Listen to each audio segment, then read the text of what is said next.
రీసెంట్‌గానే ఈ ప్రాజెక్ట్‌లో 6 ఫ్లాట్స్ అనేవి సేల్‌కి అవైలబిలిటీ ఉన్నాయని మనం ఒక వీడియో అయితే రిలీజ్ చేయడం జరిగింది.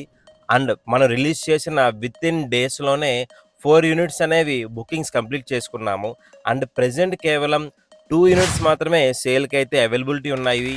అవొచ్చి west facing 3 BHK flats with 1250 SFT of built up area, 80 SFT of car parking and 103 square yards of undivided share తోటైతే మనం ఈ ఫ్లాట్ సేల్ చేయడం జరుగుతుంది. అలాగే ప్రాజెక్ట్ వచ్చేసి మనది రెరా అప్రూవ్డ్ ప్రాజెక్ట్ అండి. 90% of the bank loan provide అవుతుంది. 10 years warranty for both electrical, sanitary and doors, 35 years warranty for main door. And ఈ ప్రాజెక్ట్ సంబంధించి మీకు మరిన్ని వివరాలు కనుక తెలుసుకోవాలని కోరుకున్నట్లయితే పైన కనబడుతున్న కాంటాక్ట్ నెంబర్ డయల్ చేయండి. అట్లాగే ఇంత యూడిఎస్ వచ్చే ఫ్లాట్‌నైతే మిస్ చేసుకోకండి.